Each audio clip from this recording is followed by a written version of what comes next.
Hello and welcome to this class. Today we are going to see uh, image filtering in more detail. Let us first have the recap of what we discussed with respect to image filtering in the last class, and then we'll move to new discussion. So in the last class we discussed that uh, when we talk about image filtering, we are basically interested in using this operation to remove unwanted signal or undesired characteristics from the image. Okay, and in this process, our objective is actually to enhance the image or modify the image. Let us understand this with these examples.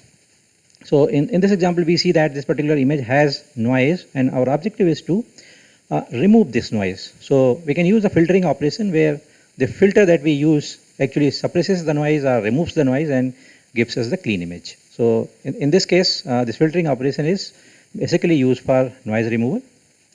In this particular case, we see that the image has poor contrast, and we want to improve the contrast of the image. So we use a specific filter or a specific operation and try to improve the contrast of the image. So here you see that this is the input, and after performing the filtering operation, we get the clean image like this.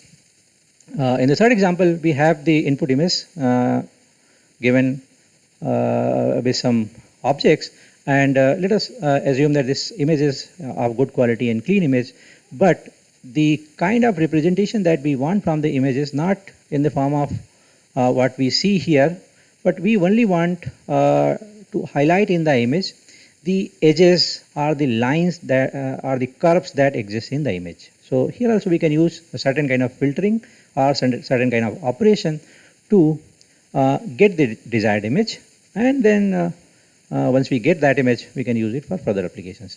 So in all these cases, whatever input was given, we were not, in some sense, we can say we were not happy with those inputs, or we were not, required the input in that form. So we use the operation of a filtering operation, and then converted our input image to the desired output. So that desired output could be a clean image or an image with a slight different representation.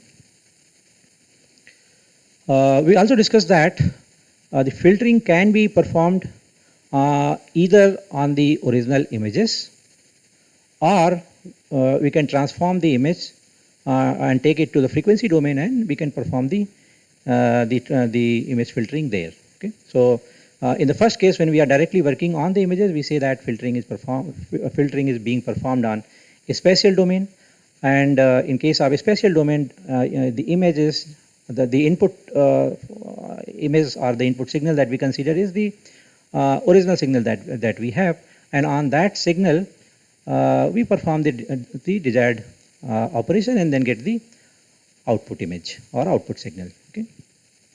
In case of frequency domain, since we are going to perform the operations in the frequency domain or in the Fourier domain, we have to represent we have to first convert our given image to frequency domain, and then only it will be possible to perform the filtering in the frequency domain. So for given image fxy, we are not directly working on fxy. We are first using Fourier transform to get transformed image. Let's say for fxy here, tuv is a transformed image. Now once we get the transformed image, or we can say the Fourier transform of the image, then we perform the desired operation on that image, on that Fourier image, and then once that operation is done, we perform the reverse Fourier transform, and we get the original image back. And there will be some difference between this input and the output that you are getting here, but they are both in the same domain. So fxy was in the spatial domain, and after performing this inverse transformation, again the image comes back to the original domain. The values, the pixel values that you get here, maybe they must be different, because to change the image or to improve the image only, we have done all these operations. So obviously whatever you are getting here is expected to be in some sense more suitable for our application compared to what we have as an input. Okay. Now in the spatial domain, we discussed that whenever we are performing operation on the image, we are going to get a new image. Now to get the new image from the old image, we have to transform the intensity of each and every pixel. So when we are going to transform the intensity of each and every pixel, there are two ways. One, you consider a particular pixel for which, let's say, you want to transform the intensity, and just by using the intensity of that particular pixel, you get the new intensity, right? So if this was the pixel under consideration, and let's say it had intensity 100, so now based on that 100 intensity, you are going to get what should be the new intensity here. That could be any value. It can be 0, or it can be 255, or it can be 120, or anything. But whatever you are going to get here, it is going to be decided just based on the value that you have, the intensity value that you have here in this for this pixel. So this is one way of processing the images, are doing the spatial filtering, where we are just considering a particular pixel to get the new intensity of that particular pixel. Now another, and these methods where we are only focusing on only one pixel to get its new value, these methods are called point processing methods, because we are just focusing on a particular point. Okay. Other category of methods which are there in the in spatial domain, they are area based method, where to get the intensity of or to get the new intensity of any given pixel, the output is obtained by considering the intensity of that pixel along with the intensities of other pixels which are surrounding it. Okay. So in the second case, in this case, when we are talking about area or mask based processing, we have to we should know two things. One, what is the area, or what is the size of the what is the size or shape of the area or the neighborhood that you are going to consider around the pixel. And second, what is the operation you are going to perform. Like we are saying that to get the intensity of, let's say, this pixel, we have to consider the intensities of all the surrounding pixels, but how are you going to associate all those intensities to get the new value? So that will define the operation. So we need to know what is the size of the what is the size or what is the shape that we are going to consider for the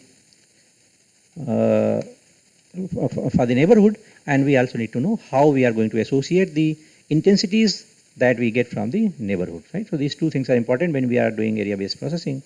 And this operation can be actually said that this is the kind of transformation T that we are going to do on the pixels. So given fxy intensity for the intensity image, we just perform this operation T and then get the new value G. But now this transformation operates not only on the intensity that you get from xy, but on the intensities which you get from the neighborhood of also along with xy, you also consider the neighborhood, and then consider those all intensities to get the new values. In the previous case, if you just go back there, we only required what kind of operation we want to perform on the intensity, because there was no concept of considering the neighboring pixels. So we just consider in case of point processing methods, we just consider the intensity of a particular pixel, and then we just need to know what should be the transformation, what should be the operation that we need to perform on this particular intensity to get the new intensity. So here also we have a transformation function T, you can say, which is operating on the image fx, image f. But here to get a new value for, let's say, location xy, or other way, if let's say to get new value for fxy, we just need to know fxy, not what is in the neighborhood of the pixel xy.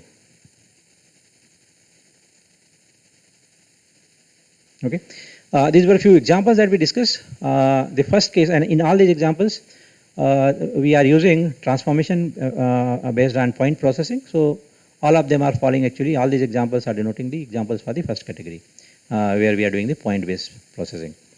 The first example is for the negative, where to convert the given image to negative image, we are just subtracting the intensity of a particular pixel to the highest intensity that we have, 255, and that can be actually represented. This transformation function T can be represented easily by this by defining this line, which is nothing but a line. If let's say your input intensity is x and your output intensity is y, then output intensity y is nothing but just L minus 1 minus x, where L denotes the highest gray level that you have. And in this particular diagram, in this plot, on the x-axis also you have gray levels, on the y-axis also you have the gray levels. In x-axis we are denoting the input gray levels, and what you get after transformation is appearing on the y-axis. Okay.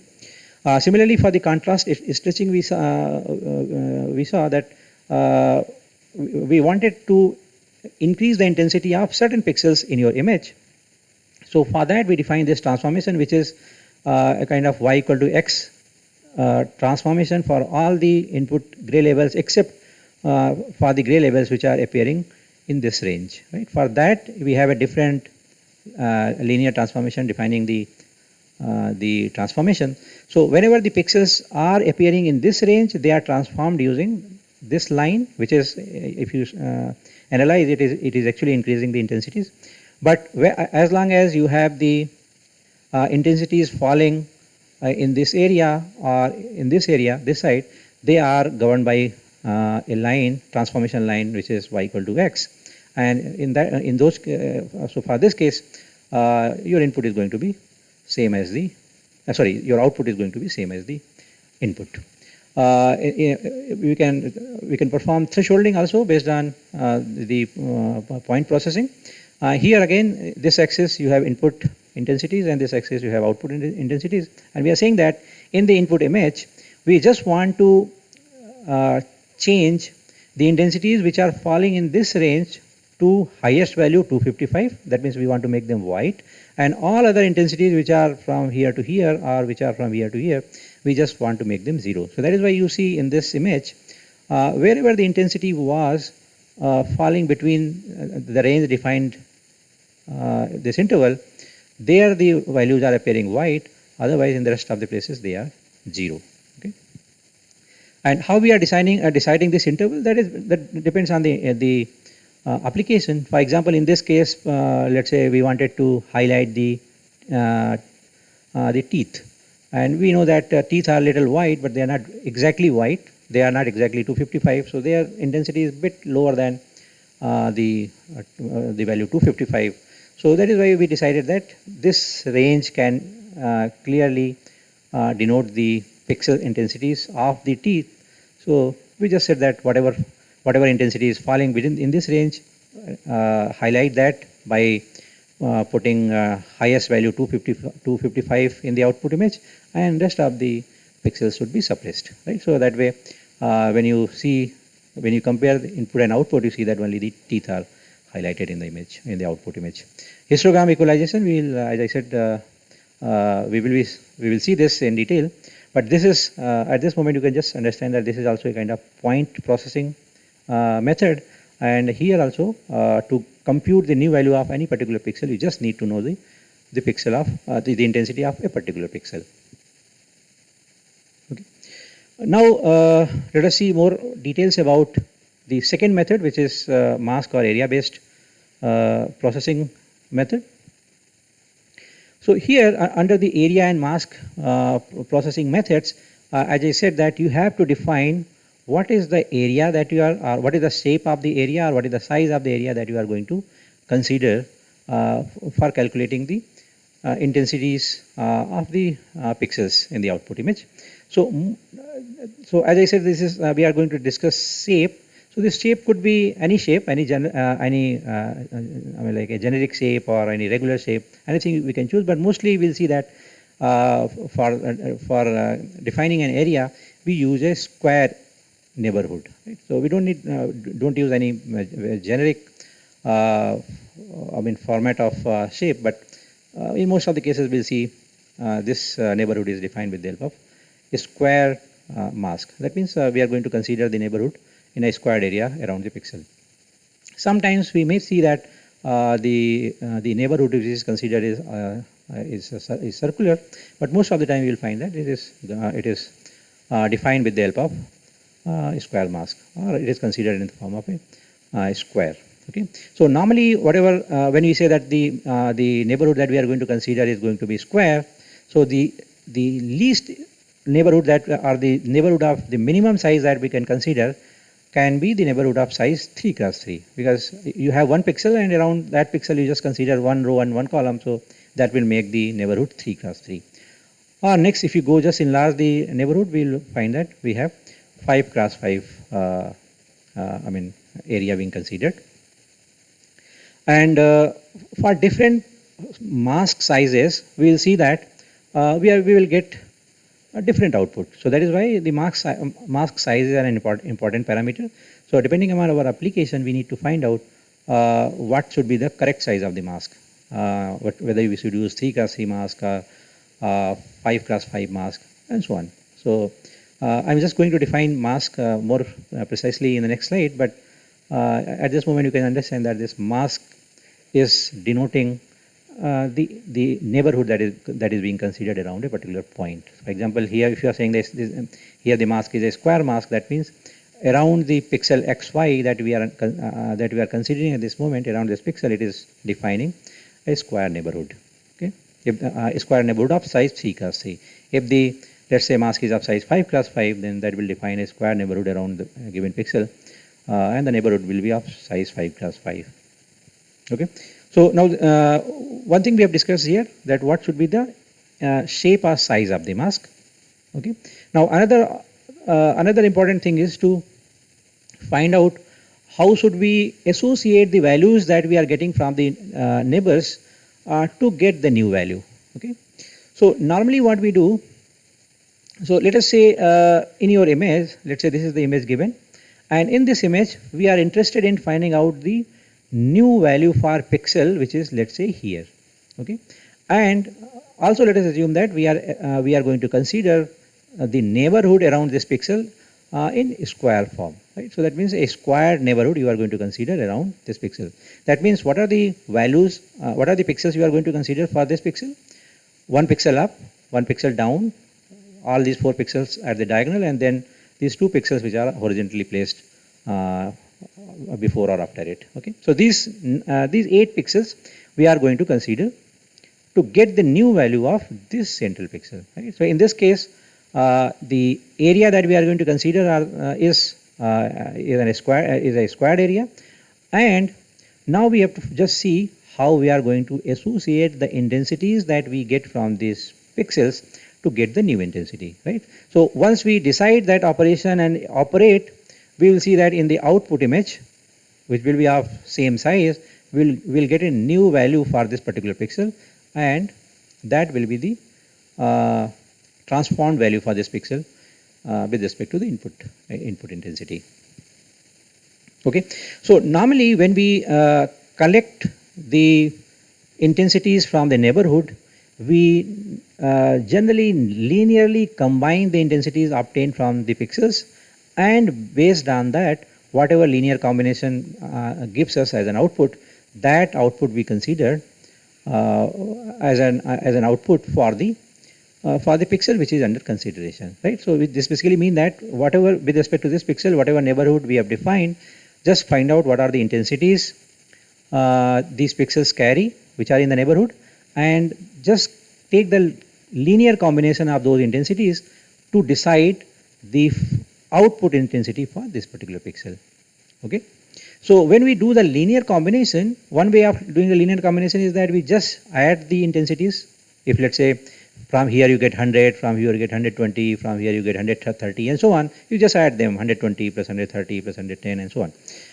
This is one way, but normally we don't do like that. Whenever we are linearly combining the intensities, we assign a weight to each and every intensity. So when we assign weight to each and every intensity, this becomes weighted linear combination. So now, so normally whenever we are going for linear combination, this is not just simple linear combination, but this is a weighted linear combination. So now this poses another question, that how to define the weights, or what should be the weights. So to define the weights, we need to have, how many weights we need here?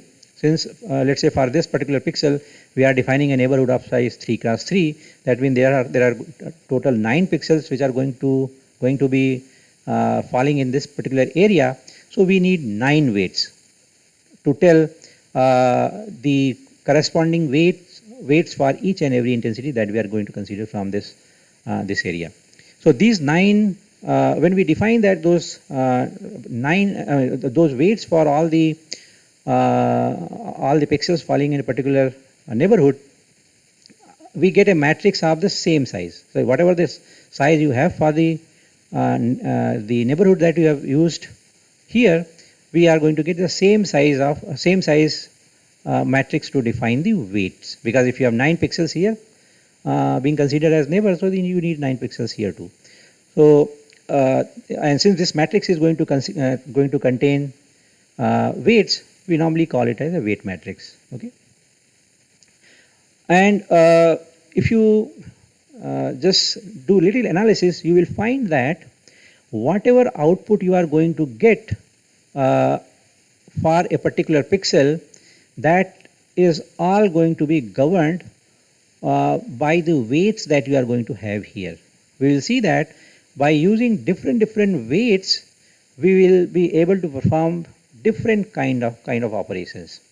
So in other way, we can say that this whole process of filtering that we are defining here, it is governed by this weight matrix. Okay, so we can say that this weight matrix is nothing but the filter that we are going to use here for performing the operation. So this weight matrix is a very important component of area-based processing, and every operation that we are going to perform is going to be actually governed by this weight matrix. We'll see. We are going to see some examples, and we'll see that for different weight values, we will be able to transform this image in a very different ways. Okay.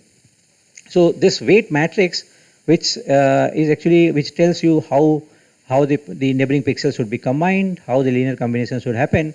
This weight matrix is commonly referred as filter or filter coefficients. Right? Collectively, this weight matrix defines the filter, and individually you can say that they are the coefficients. So this matrix is nothing but the matrix of filter coefficients.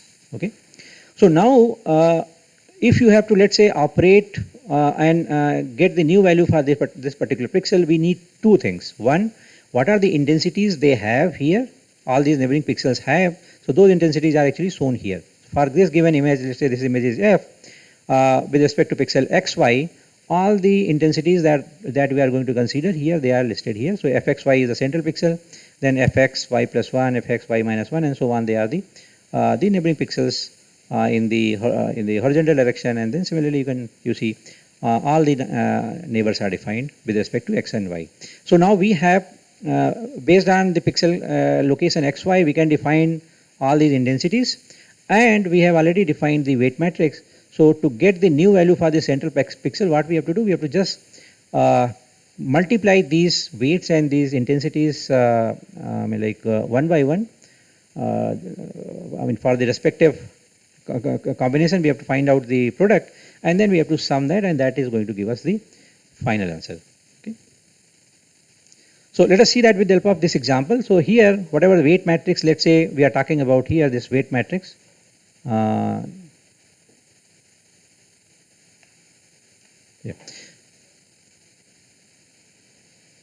This weight matrix, let us say this weight matrix here in this example is defined by these values. Okay. We have 9 weights, and for the simplicity, here we are using a generic, with respect to 0, 0, we have defined the weights. So all the indices that you see in the bracket, they are with respect to 0, 0. But let us say for the simplicity, we just number these weights at W1, W2, W3 till W9.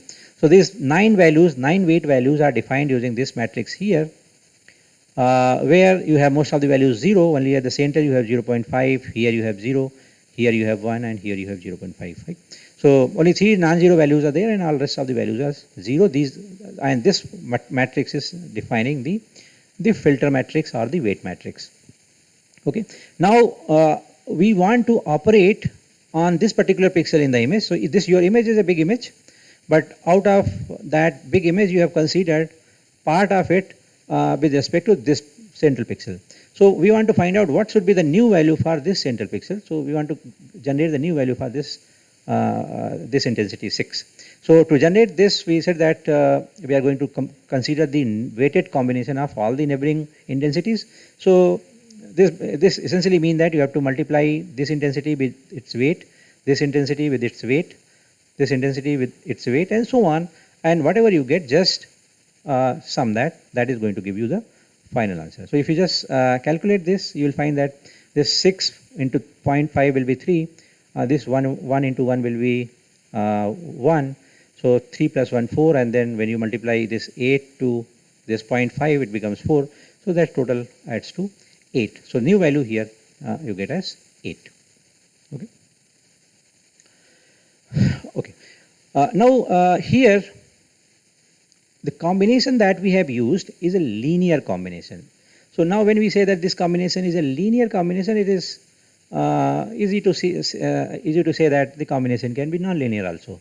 Okay, so whatever we have discussed here is a linear combination, but in general you can say that this combination that we are going to have for associating the neighboring intensities, that can be a non-linear combination. Okay, but we are not going to discuss details about non-linear combinations. We are going to discuss only the filtering where linear combination is being used. And there are two standard operations which are called the correlation and convolution. These two operations are actually based on linear filtering. Okay, so you can say that they are nothing but linear filtering operations. Now we'll see that because of the correlation is going to be very similar to the linear filtering that we just discussed, and convolution is going to be a little different than what we discussed in the previous slide. So in this previous discussion, one more thing you can remember that, like for example, in this example, I said that this new value that we are going to get is just for this pixel, but similar transformation we want for all other pixels. That means we have to go to each and every pixel in your image.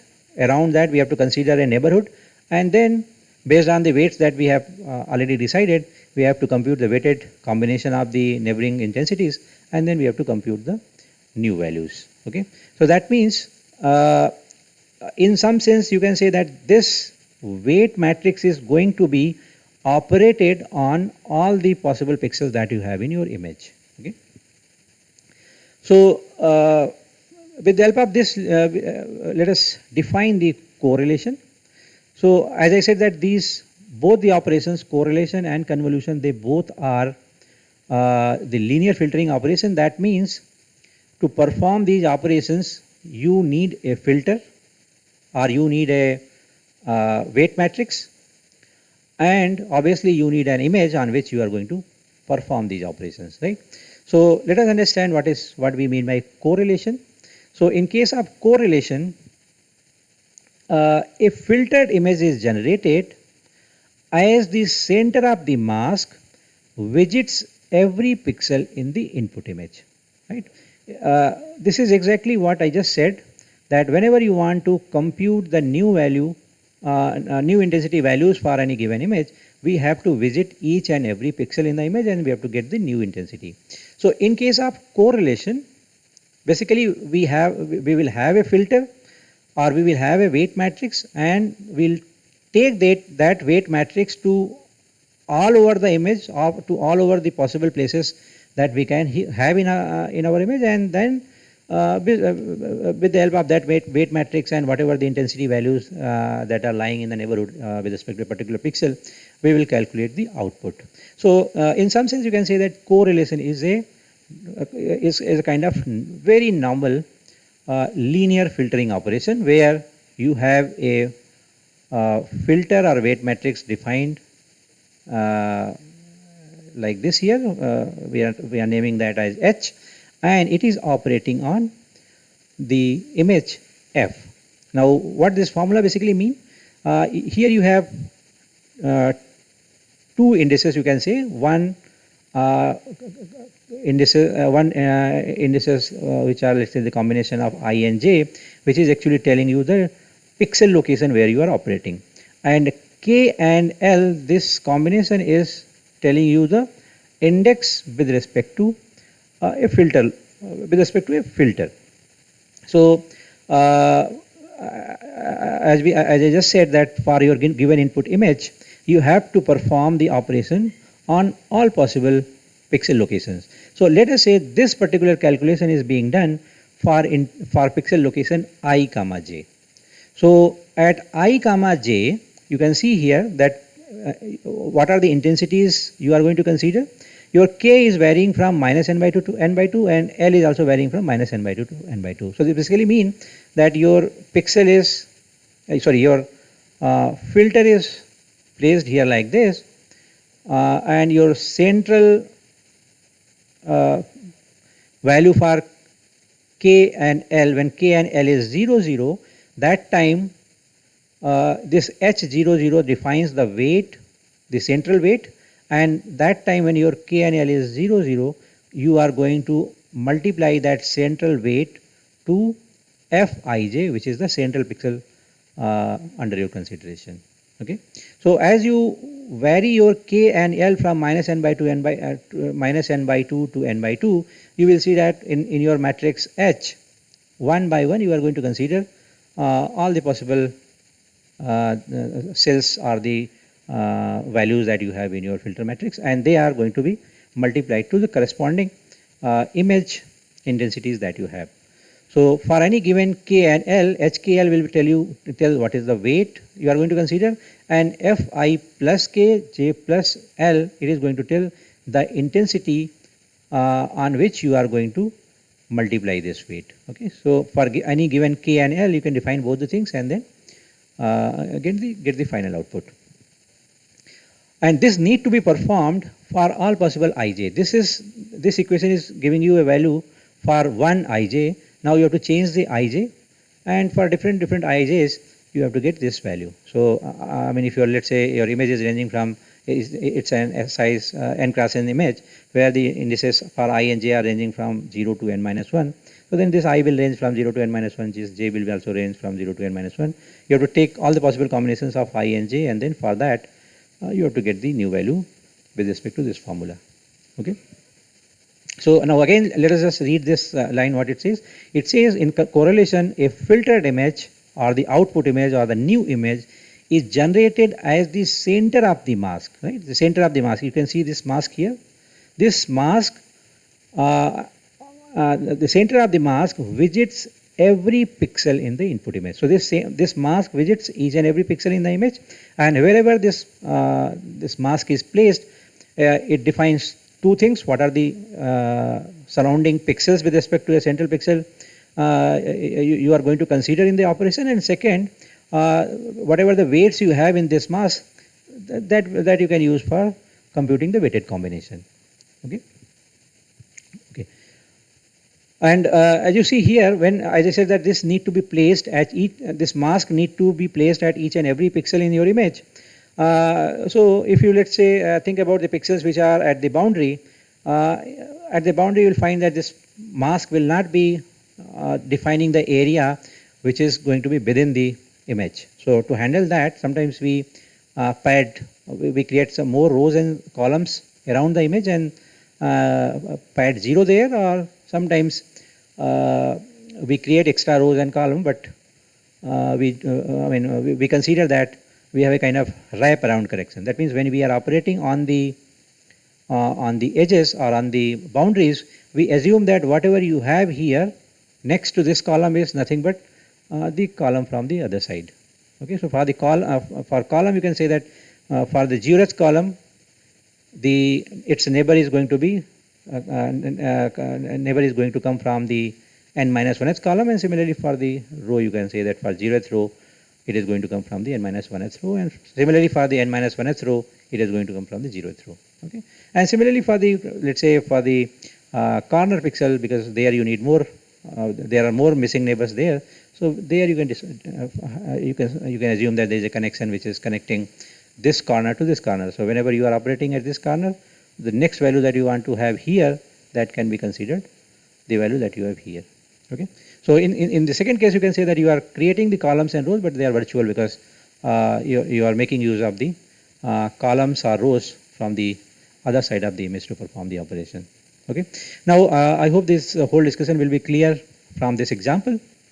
So remember that in the correlation we said that we have a mask, we have a weight matrix, or we call that that a filter. So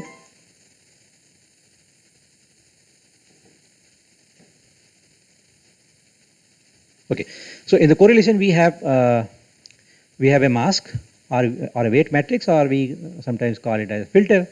So this is given to us, and in the correlation our objective is to perform linear filtering by placing this mask in the image at all possible locations.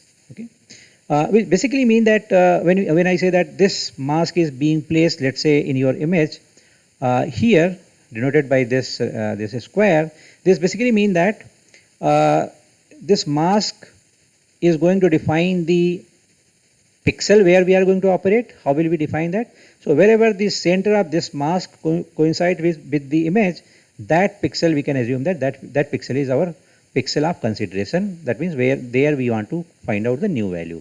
And one more thing we get from this mask, since this mask is of size 3 cross 3, if you place it on the image, it will also define the area that we should consider for computing the new value for the central pixel, right? So the second thing that we can define with the help of mask, and third thing that we define with the help of mask is the weights that we are going to use in the linear combination, right?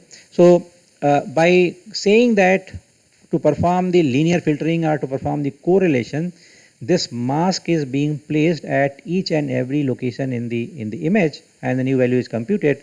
This solves actually just by saying that this mask is being placed at different places, this solves three purposes. One, it defines what central pixel we are considering. Second, what is the neighborhood we are considering, and third, what weights we are going to consider to perform the linear combination. So to perform the linear combination or to perform the linear filtering with respect to the pixels that you have in your image, this mask need to be placed all over the image in such a way that I mean one by one it's a central pixel occupies the pixels that you have in your image, or the central cell of your mask occupies one by one all the pixels that you have in your image. Okay, so what are the possible placements of this mask? And let us, for the simplicity in this example, let us assume that we don't want to compute on the boundary, because if you are putting this mask, making the center of this mask lying on the pixels, on boundary pixels, we will find that some of the neighbors will not be defined, and we don't want to complicate this, or we don't want to complicate this basically example by introducing the padding thing. So let us, for the simplicity at this moment, let us assume that since computing on the edges require a little more work, we are excluding the computation on the boundaries. So we are not computing on the boundaries, we are only computing on the edge pixel, on the interior pixels. So the first point where this mask can be completely placed is, let's say, this point in your given image. So we have decided the placement of this mask or placement of this filter. Now we have to find out with the help of neighbors that this filter defines, and with the help of the weights that this filter carries, we have to compute the new value for this central pixel. Now how we compute the new value for the central pixel? If you go back to this formula, it says that and in this case, let us say your central pixel is, if let us assume that this pixel is 0 0, then you can say that this pixel is 1 comma 1. So at 1 comma 1 we are computing. So I and j are 1 comma 1 here, and the values of k and l, they can they can vary with respect to n that you have, and let us say you assume that your n is 3. So you will find that, if you consider the integer division, this 3 by 2 will be 1. So this k will actually vary from -1 to 1. So that means -1, 0 and 1. And this will vary from, again, L will also vary from -1 to 1. So this will also define range from 0 to, this will basically give value L equal to 0, L equal to, sorry, L equal to -1, L equal to 0, and L equal to 1.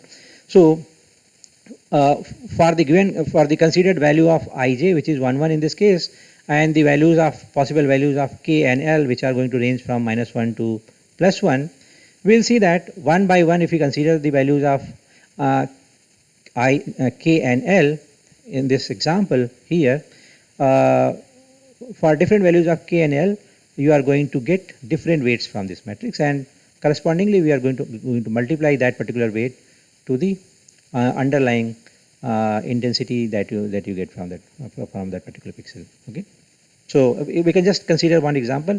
Let us say this. So when we are saying that our h and k, they are ranging from -1 to 1, this means we are assuming that in the matrix, in the filter, the center pixel is 0 0, and as we move this side we get negative values, and as we move this side we get positive value. So this means this value will be 0 comma let's say 1 comma 0, you can say. Similarly this will be, this is -1 comma 0, and so on. Similarly you can define other cells that you have in the filter, and for all those cells, whatever L and K you are considering, if you use that L and K in this formula, you will get the corresponding intensity where you have to multiply this weight. So for example, if you have, let's say, K and L as -1 -1, then in that case what will be your F? F will be I minus K, which is 1. So I minus, yeah. So let us consider the values for this example. As we said that I and J are going to be 1 comma 1. So I and J, they both are 1, and K, we are, let's say, saying that K is equal to -1 and L equal to -1. Okay. So for K equal to -1 and L equal to -1, what is the pixel we are going to consider here? I is 1, so I minus 1 is 0, J minus 1 is 0. So with respect to with respect to K and L as -1 -1, we are going to multiply whatever weight we are getting from here to the pixel intensity that we are going to get with respect to F00. That means in the image we are going to multiply that weight matrix to this one. Okay. So let's say this defines -1 comma -1 location, then this weight will be multiplied to this value, and similarly for other values of L and K, you will get other weights from this matrix, and they will be multiplied to corresponding pixels that you have here, and you will finally get a new value. So what new value you are going to get? So in this whole process we will see that for a particular intensity, the weight that you are going to multiply to it is going to be the weight that you get from the corresponding cell that you have in the filter. So that means for the first row, all these three values are one by one going to be multiplied, or all these three values are going to be multiplied to the respective weight values that you have in the first row in the filter. Similarly for the second row and the third row. So this is going to be nothing but, for this particular placement, the final value that you are going to get for this pixel is going to be this 10 multiplied by this one, this 11 multiplied by this one, this 10 multiplied by this one, and so on. And there's a 1 by 9 factor in front of this filter, so that 1 by 9 is multiplied to all the summation that you get, and then finally we see that this gives us the value 10. So for this pixel here, the new value that we obtained is 10, right? So I mean, it's just coincidence that what you have as input, you are getting as an output. But if you just keep moving this filter, now if you, let's say, place this filter at another possible location, this is the next possible location. So in that case, we are going to consider these 9 pixels, and then based on these weights, we are going to get the new value for the next pixel that we have here. Okay, and so on. Okay, so this was the correlation where we have defined a filter, and you can say that to get the new values in the image, filter is being moved all over the image, and wherever the filter is placed, the respective values or the respective intensity values that are falling below the filter, they are multiplied to the corresponding cell values of the filter, and then all the values are added, and that defines the new value for the pixel which is at the center with respect to this mask placement or the filter placement. Okay. In case of convolution, the procedure is exactly same, but in case of using this filter or mask as it is, first we rotate it by 180 degree and then only we use it. Okay. So that means whatever filter you have, let us say you have a filter of size 3 cross 3, then by saying that it is rotated by 180 degree, it is, you can say equivalently that it is flipped with respect to x-axis and it is also flipped with respect to y-axis. This means suppose this value was -1, this value was -1, this value was -1, or this value was 0, 0, 0, and then let's say this is 1, 1, 1. So to get the filter or the mask to perform the convolution, first you have to flip this with respect to the x-axis and with respect to the y-axis, and then whatever you get, that is going to define the filter or mask for the convolution operation. Right? So in this case, we see that if you flip it with respect to the y-axis or with respect to the vertical axis, it is symmetric, so you will not get any change. But when you flip it with respect to the horizontal axis, you get changes. So one comes here, all these 1 comes here, and then you have 0, 0, 0 here, and -1, -1, and -1 here. Okay. So if let's say we say that we are going to perform the convolution operation by using this weight matrix or by using this filter, then this basically means that before performing the convolution operation, we need to first rotate this filter matrix and get the rotated filter, and then by using that rotated filter only we should perform the linear filtering. Okay. So I hope the difference is clear to everybody. So rest of the operations are going to be exactly same. So in case of correlation, whatever we did, we defined the filter, and then based on the filter weights, we computed the linear combinations of the intensities. So we are going to do that here also. So with the help of these weights, we are going to consider the linear combination of the intensities. Here also, on what pixel you are going to operate, that is going to be defined with the help of this central pixel of the mask. So wherever the central pixel of this or central cell of this mask is being placed on your image, that defines the location where we are operating. And if you have to operate on the entire image, one by one you should place this filter on your image in such a way that you cover all the pixels, all possible pixels. So at each and every location you have to basically perform this filtering operation in the case of convolution also. Okay.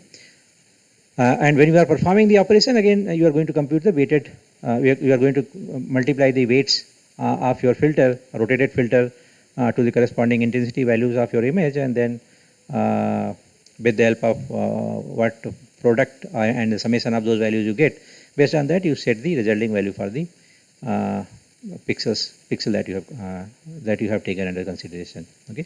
So the whole procedure of the convolution is same.